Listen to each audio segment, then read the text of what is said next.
Alors bonjour à tous et bonjour Frédéric. Bonjour. Donc merci d'avoir pris du temps pour répondre à mes questions. Donc je vais te présenter rapidement pour ceux qui ne te connaissent pas. Donc Frédéric Canvet de conseilmarketing.com et aujourd'hui donc tu vas partager avec nous des 5 conseils, me semble, 5 conseils et astuces pour apprendre à apprendre, parce que c'est vrai que, alors pourquoi je t'ai contacté pour ça, c'est parce que non seulement tu es prolixe, tu as plein de blogs, etc., mais tu couvres une panoplie de compétences qui est hyper intéressante, et je pense que tu as vraiment cette capacité d'apprendre à apprendre, et donc je suis vraiment ravi de pouvoir récolter tes témoignages sur le sujet. Okay. Bon, en fait, c'est vrai que je suis un peu comme toi, je suis très curieux de nature, Ouais. et l'expérience professionnelle m'a appris en fait au fait qu'il faut savoir tout le temps en fait se remettre en question et se former au long de la vie. Comme je te le disais, on avait déjà discuté dans une interview précédente.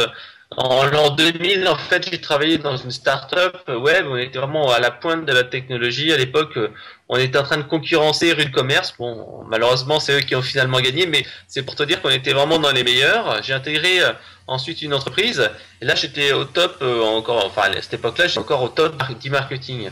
Et au bout de 2-3 ans, en étant un petit peu dans le train-train habituel, je me suis rendu compte que j'avais vraiment perdu en compétences quand un stagiaire est arrivé, et ce stagiaire-là connaissait des trucs que même moi je connaissais pas. Je disais merde, putain, pourtant j'étais vraiment un pro, quoi. Et c'est là que je me suis rendu compte que il fallait rien lâcher, et il fallait toujours remettre en question ses connaissances. Et c'est pour ça en fait que je te donnerai 5 petites astuces simples. Le premier en fait, c'est quand on suit une formation, que ce soit une formation physique ou une formation vidéo, c'est vraiment important, même un bouquin, c'est super important de le mettre en application immédiatement. C'est-à-dire que moi, quand je suis une formation physique, j'ai mon carnet où je prends mes notes, et quand je vois un truc qui est pertinent pour mon activité, je dis ah tiens, il faut que je fasse ça. Et je le note dans ma to-do, où je me dis tiens, comment je peux mettre en application ce truc-là pour moi en vrai de vrai. Pareil, quand je suis une formation vidéo, ça m'arrive souvent en fait d'être ici comme on discute ensemble, d'avoir juste à côté en fait, comme j'ai 2 écrans, une petite vidéo qui défile, et même si je suis en train de travailler, j'entends un petit peu ce petit truc derrière qui me dit tiens, faites ci, faites ça, et je me dis tiens, c'est pas mal ça, ça pourrait t'appliquer. Et donc je me dis tiens, il faut que je fasse ça, je le mets en application. Si possible rapidement, je me dis demain je vais faire ça, après-demain je vais faire ça, parce que le problème que si on suit une formation et qu'après on la fait pas tout de suite, après c'est perdu, on la met pas en pratique, et ça sera jamais mis en place. Donc en fait, ce que tu dis, c'est que tu as un enseignement et tu transformes tout de suite en tâche. Tu mets sur ta to-do comme ça, donc on passe de l'enseignement à la pratique, et tu sais que c'est dans ta liste de tâches, c'est ça? Ouais, je réserve du temps. En fait, quand je fais une formation physique, je sais que généralement c'est une formation quand même super pratique. Je me dis tiens, je vais me réserver la semaine d'après ou dans 2 semaines, pas beaucoup plus tard, une demi-journée pour mettre en application. Ça, c'est des choses simples. La deuxième chose, c'est de simplement prendre des notes lorsqu'on est en train de suivre une formation ou des cours. Moi, à chaque fois en fait que je vois quelque chose qui est intéressant, je dis ah tiens, c'est pas mal ça. Je prends des notes, et en fait j'ai mon cahier de prise de notes, et généralement j'ai mes to-do en fait qui sont à part, hein, mais la prise de notes me permet tout simplement de mémoriser. Parce que si on est parfois, j'ai des amis à moi qui sont en train de juste regarder les slides ou suivre la formation, ils prennent pas de notes, ou alors ils prennent juste 2-3 notes. Mais moi en fait, j'ai une manière de fonctionner qu'il faut que j'écrive la note, ou alors que ce que je fais, c'est que je écris des articles de blog. Par exemple, tu vois, on s'est vu à la formation, la journée de solopreneur. Dans toute la journée, en fait, j'avais mon PC sur les genoux et j'ai pris des notes. Et en fait, j'en ai fait un article. Ce qui était bien, c'est que non seulement donc j'ai pris tiens, ça c'est quelque chose qui va être utile, je vais le mettre en place. En plus, il y a d'autres choses que j'avais pris en note, mais que j'ai pas mis en application tout de suite, mais qui peuvent être assez sympas. Et en ayant un retour chez moi, en refaisant mes notes, et en les mettant en propre, j'ai dit, ah tiens, ouais, il y a ça, il y a ça, il y a ça, il y a ça. Ça m'a permis en fait de garder quelques petits trucs et de pouvoir ensuite les mettre en application plus tard ou les noter, etc.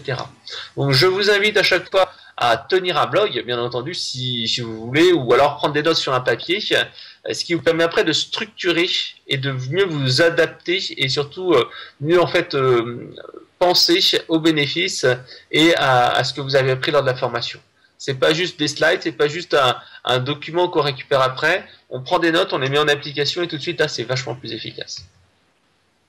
Ouais, je Ça, me rappelle, ouais, je me rappelle bien au solopreneur, t'étais juste à côté de moi, je te voyais avec ton ordinateur sur tes genoux et en fait, oui, tu faisais plus que prendre des notes, c'est-à-dire que tu prenais des notes qui en plus que tu transformais tout de suite en contenu, c'est-à-dire que tu faisais une pierre deux coups, quoi. Plutôt que de prendre des notes et refaire l'article plus tard, bah tu faisais tout d'un coup, entre guillemets, que tu as réamélioré plus tard, bien entendu, mais voilà, tu optimises ton temps aussi, quelque part. Exactement. Là, c'était l'optimisation du temps parce que je suis blogueur, mais même pour quelqu'un qui est pas blogueur, bah, c'est intéressant de se remémoriser, remettre un petit peu les choses à plat. Parce que dans les entreprises, il y a tellement de gens qui suivent des formations et qui après ne les mettent pas en application. Je pense que c'est un des plus gros défauts. Et même parmi mes clients à moi, j'ai des clients qui me disent ouais, j'ai acheté telle formation de telle personne, j'ai acheté telle formation de telle personne, mais en fait, ils collectionnent, ils écoutent, mais ils le mettent jamais en application. Ils attendent toujours la méthode miracle, ou alors ils commencent un petit peu, mais ils s'y mettent jamais à fond. Et le problème, c'est qu'ils passent comme ça, ils papillonnent d'une formation à d'une formation, sans jamais vraiment mettre en application. Et ça, c'est un des plus gros problèmes, je pense. Et en ayant le réflexe de faire quelques petits trucs positifs, mais simples, qu'on a appris, en ayant un petit peu ces notes, et en leur mettant en esprit, en synthétisant tout ça, on est tout de suite beaucoup plus efficace. La troisième chose aussi, c'est quand je suis en formation physique, là, ou alors quand on est en web séminaire par exemple, c'est poser des questions. C'est-à-dire que là, je pose des questions aux formateurs. Toi, tu le fais beaucoup, j'ai remarqué, et c'est une très bonne chose, c'est qu'il ne faut pas hésiter à dire tiens, au fait, quand vous faites ceci, comment vous faites cela. D'une part, ça vous oblige à réfléchir un peu, ça oblige le formateur aussi à avoir un peu plus de pertinence, et ça met plus d'animation, plus d'interactivité. Moi, je sais qu'il y a certaines formations où je me trouvais, là, je voyais tous les gens qui étaient un petit peu en train de s'ennuyer, surfer sur Facebook, etc., etc. Or, en fait, bah, si vous êtes là, c'est pouvoir en avoir un maximum sur la formation, et tirer un maximum pour vous. Ouais, et en plus, juste pour compléter ce que tu dis, en plus le fait de poser des questions, c'est un challenge qui permet d'améliorer sa confiance en soi. Moi, je le faisais jamais avant, et en fait, c'était vraiment un défi en me disant, bah, je vais oser prendre la parole devant bah, tout le public quelque part, en posant la question aux conférenciers ou aux formateurs. Donc, il y a aussi cet effet qui se coule, soft skills derrière, qui est intéressant. Ouais.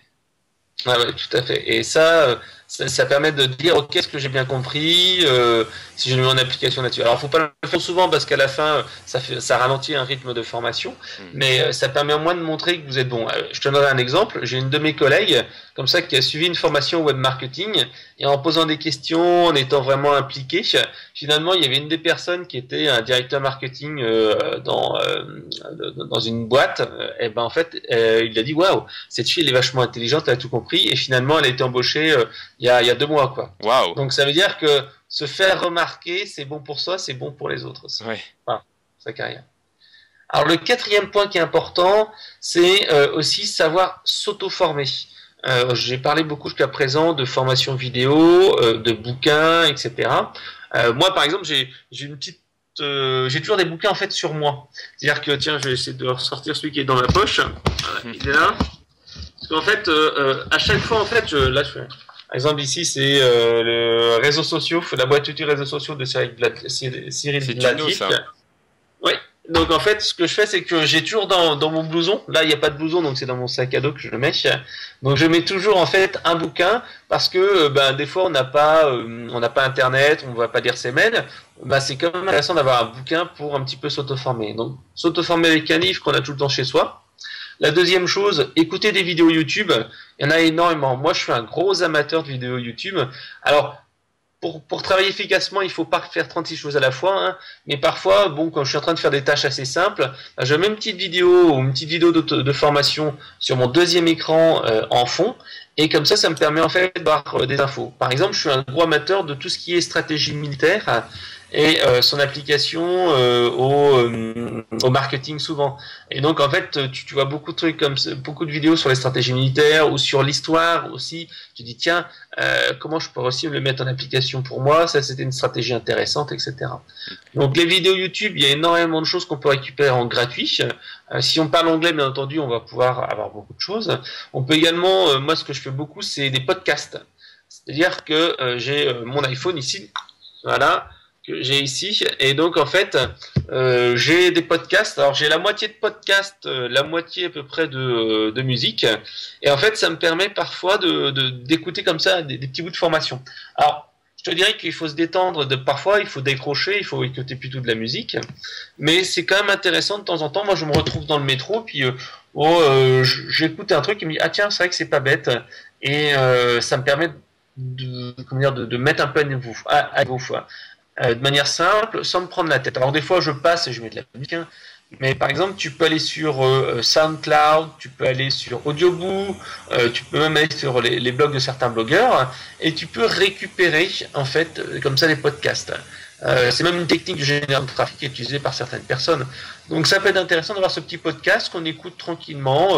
On a les yeux fermés, on est détendu. Moi, ça m'arrive souvent dans le métro alors j'irai pas jusqu'à dire de faire de la méditation, mais fermer les yeux, me détendre un peu, puis j'écoute un peu de musique, j'écoute un petit peu de podcast, et ça permet tout de suite d'apprendre sans se prendre la tête en fait.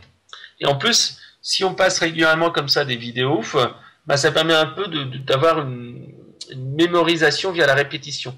Alors c'est pas non plus du truc hypnotique, etc., mais moi j'ai remarqué que c'est quand même assez efficace de se repasser de temps en temps une vidéo. Si vous faites des formations, ou si vous achetez des formations vidéo sur internet, achetez-les, mettez-les ensuite en MP3 ou MP4 sur votre disque dur. Par exemple, il y a un utilitaire sur Chrome qui est assez intéressant, ou sur Firefox, qui s'appelle Video Download Helper, qui permet de télécharger des vidéos et après de les récupérer.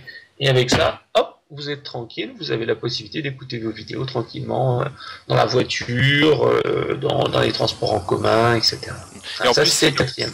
Ce qui est intéressant avec aussi l'aspect répétition, de réécouter une vidéo qu'on a déjà écoutée, c'est qu'on va peut-être identifier des choses qu'on n'avait pas entendues ou on n'était pas encore prêt à entendre selon son niveau d'expertise et son niveau d'expérience. Donc ça permet, comme tu dis, de s'actualiser. Et ça, c'est hyper intéressant. Ouais. Alors, le dernier point, alors c'est moins un point qui est lié à la formation, mais plus à la motivation. Moi, je dis toujours, la motivation est quelque chose qui est en durée limitée. C'est-à-dire que, par exemple, là, on l'a vu à la conférence Solopreneur, tu avais pas mal de gens qui disaient, ouais, j'ai envie de lancer mon blog, mais j'ai pas le temps, ou j'ai commencé à faire une formation vidéo et j'ai pas réussi à la faire, blablabla. Bla, bla, bla. En fait, c'est des gens qui, à un moment, ont été stoppés dans leur élan. Bah, c'est d'une raison qui est simple, c'est tout simplement parce que la motivation pour réussir quelque chose, c'est quelque chose qui est limité. C'est un peu comme un réservoir. Ou alors quand vous êtes en train de courir, c'est un peu la même chose.